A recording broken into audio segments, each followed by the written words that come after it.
자, 이 지문은 EBS 수능 특강 4번 지문인데요. 지문 내용이 일단 너무 쉽고 너무 밀도가 없어요. 정보량이 너무 적고. 그래서 이 지문 자체가 쉽게 사용될 것 같진 않아요. 그런데 학교 시험을 쉽게 내려는 의도를 가진 학교는 이런 문제와 지문을 낼지도 몰라요. 자, 여기에서 보면 우리가 배버의 공업입지 이론 정도는 보통 우리가 고등학교 1학년 일반사회 시간에 배우게 되어 있기 때문에 여러분들이 알고 있을 것이고, 그 다음에 여기 이 지문 자체는 사실 이렇게 크게 이런 식으로 이제 수용도가 그려질 수 있고 이게 정보량이 답니다. 그래서 좀 여태까지 제가 했었던 판서 대비로 봤을 때 매우 적다라는 것이 느껴질 거예요. 그죠? 그래서 이 정도의 정보량의 지문이 요즘 수능에서 출제될 확률은 매우 적습니다. 알겠죠? 이거 미리 인지를 하시고, 자, 그 다음에 가볼게요. 자, 일단은 최적 입지라는 것에 대해서 첫 문단에서 설명을 해주는데 그 부분을 꼭 기억을 해야겠습니다. 최적 입지라는 것을 지금 배버가 처음으로 연구를 했어요. 맞죠? 최적 입지. 근데 최적 입지는 뭐냐면 비용이 최소화되는 것에 초점을 맞췄고요. 어찌됐건 여기에서 비용이 최소화되는 것, 레슈랑은 또 달라요. 그래서 어찌됐건 여러분이 기억하셔야 되는 건 뭐냐면 최적 입지의 핵심은 이윤을 극대화시키는 것이라고 기억을 해주셔야 돼요. 이게 이제 본연의 Y값이에요. 비용을 줄이건 수익을 최대화시키건 간에 이게 이제 이 글 전체의 목적입니다. 이윤이 극대화되는 것. 알겠죠? 그래서 그 목적을 상기시키면서 계속 글을 읽다 보면 자연스럽게 글의 내용이 정리가 잘 될 거야. 자, 배버는 뭐냐면 비용, 쓰는 돈을 최소화시키는 것이 제일 중요하다라고 생각을 했어. 그런데 그 쓰는 돈 중에서 가장 많이 드는 돈이 뭐냐? 운송비라고 생각을 했어요. 그래서 운송비가 가장 적게 드는 것이 제일 중요하다. 하지만 다른 요인을 전혀 고려하지 않았기 때문에 뭔가 문제점이 있다. 그리고 나서 레슈가 나왔고, 레슈는 수요가 최대화되는 것이 중요하다. 그래서 버는 것, 수익이 제일 많이 날 수 있는 곳으로 가면 좋다. 그래서 시장에 가까우면 가까울수록, 공업이 가까우면 가까울수록 좋다. 이렇게 얘기를 한 거죠. 그래서 사실 따져보자면 이게 이런 차원이거든. 그러니까 이 운송비가 최저라는 것은 여기에서 이 운송비랑 얘도 운송비가 그럼 최저가 되지 않느냐에 대한 문제인데, 여기에서 운송비는 원자재가 공장까지 가는 운송비를 최소화시키려고 하는 거고, 여기는 공장에서 시장까지 가는 운송비가 줄어든다는 것을 차이점으로 잡고 있어야 돼. 알겠습니까? 요렇게 기억을 하셔야 머릿속에 더 정리가 잘 될 거고, 그 다음 스미스 지문으로 가면 스미스는 총수익과 총비용이 같은 지점을 중시했습니다. 그래서 총수익과 총비용이 같은 지점은 결국 이윤이 0이 되는 지점인데, 이윤이 0이 되는 거 안으로만 가면 충분하다라고 얘기한 거죠. 그래서 얘네 둘은 최적의 입지라면 얘는 준최적 입지다. 이렇게 구분을 하고 있어. 그래서 얘네들은 이윤이 극대화되는 입지 하나만 찾고 있지만 얘는 이윤이 극대화되는 것은 계속 다르다. 왜냐? 수요에 대한 그 욕구도 다르고 공급에 대한 욕구도 계속 달라지기 때문이다. 그래서 여기에서는 최적의 입지를 너무 집착하지 말고 이윤이 0이 되는 것 안쪽에만 있으면 된다라고 일단 범위를 잡고 생각하면 좋겠다라고 해서 준최적 입지라고 한다. 됐습니까? 자, 그 다음에 여태까지 이것은 공업적인 측면이었지만 기업과 상업시설 중점으로 보았을 때를 또 따져봐야 된다고 한편 새로 나온 거죠. 그래서 기업과 상업시설에 반대되는 것은 공업시설이었습니다. 그래서 요거에 반대되는 게 바로 호텔링인데, 호텔링은 입지 상호 의존 이론이에요. 그래서 얘네들은 뭐냐면 하나의 기업, 하나의 공장이 세워질 때 그거 공장 하나만의 입장을 생각하지만 얘네들은 상업시설이고 수요 수익에 대한 문제이기 때문에 뭐까지 생각해야 된다? 다른 주변에 있는 것까지 생각을 해야 된다. 그래서 수익이 변화하는 것, 가변 수익에 조금 초점을 맞춘 이론이다. 됐습니까? 그래서 아이스크림 가게 썰이 나오잖아, 그지? 100m짜리 백사장이 있는데 어떤 아이스크림 가게가 딱 있어. 25m. 즉 그래서 100부터 25m, 여기 25m짜리에 25m, 0에서 25m 정도 지점에 아이스크림 가게 A가 생겼어. 그러면 0부터 25와 그 다음 25부터 50까지에 있는 사람은 어떻다는 거지? 아이스크림 가게를 이쪽으로 오겠다는 거지.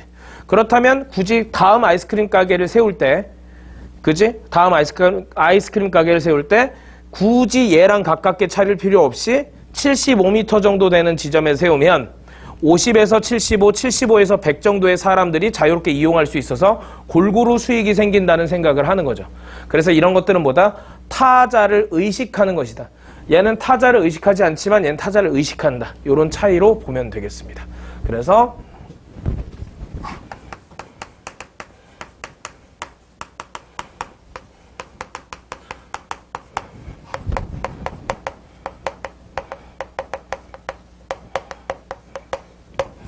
자, 공업과 기업 상업은 뭐다? 타업체를 의식한다, 의식하지 않는다. 의식한다, 의식하지 않는다.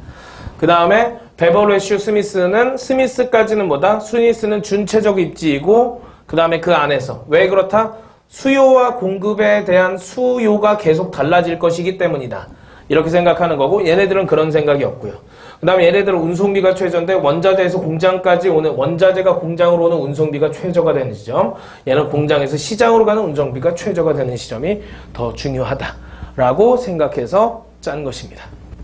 이해되겠죠? 오케이, 좋습니다. 이렇게 차이점을 정확하게 인식을 하셨다면 됐고요. 이제 문제풀이에서 만나겠습니다. 1번.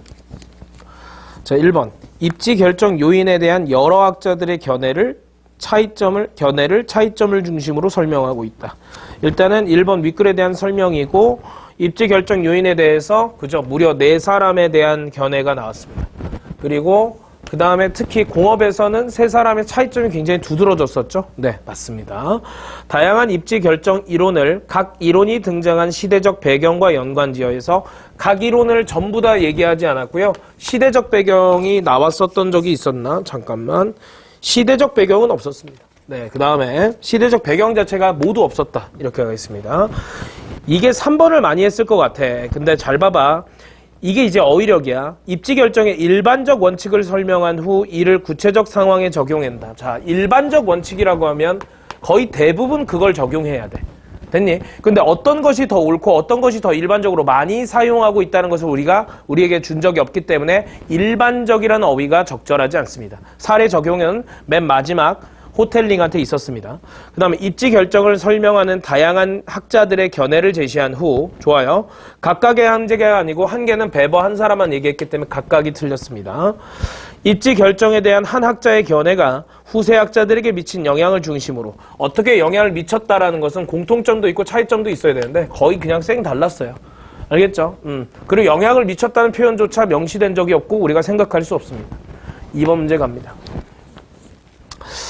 자, 1번 기역일 때 해변의 어떤 위치에 있는 고객이라도 아이스크림을 사기 위해 25m를 초과하여 걷지 않아도 된다. 자, 기역일 때는 그죠? 내가 어디에 있건 간에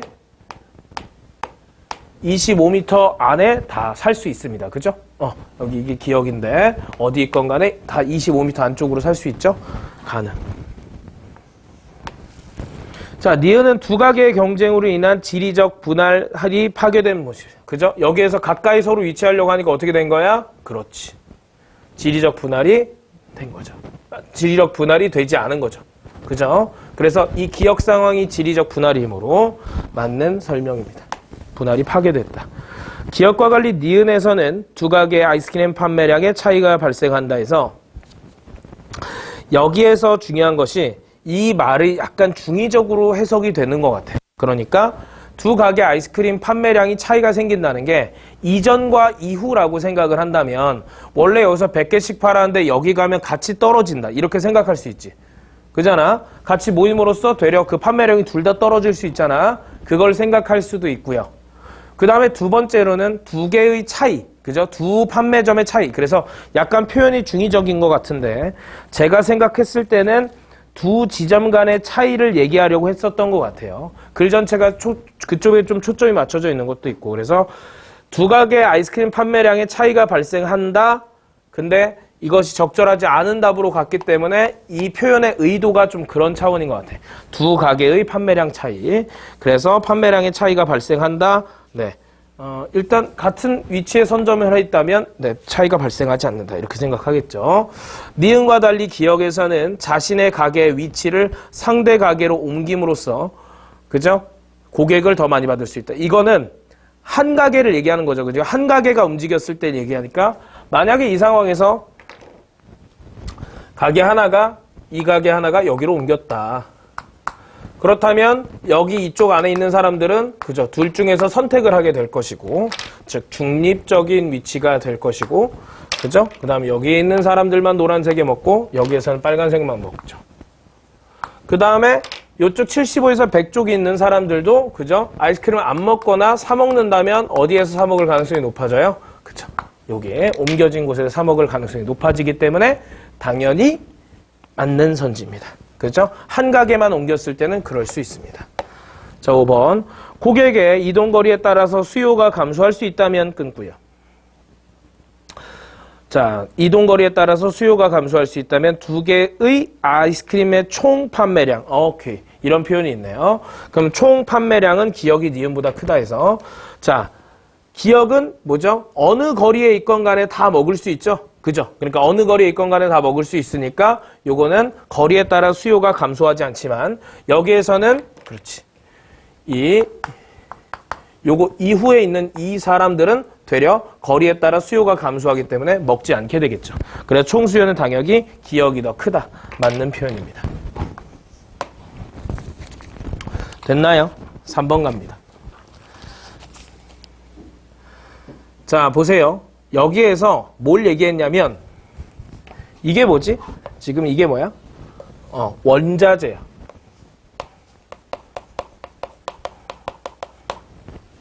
됐니? 그 다음에 얘가 뭐냐면 소비시장이야.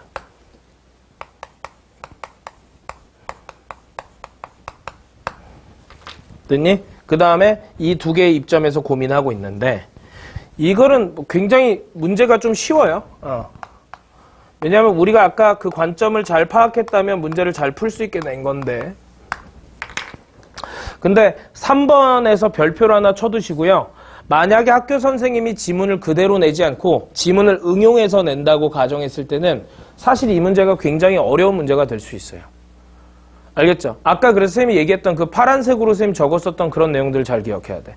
그러니까 배번은 원자재와 공장 입지 간의 운송비를 따졌고 그 다음에 레슈는 소비와 그걸 따졌다. 그래서 중점이 비용 최소화냐 수익 최대화냐 이런 거 좀 다르고요.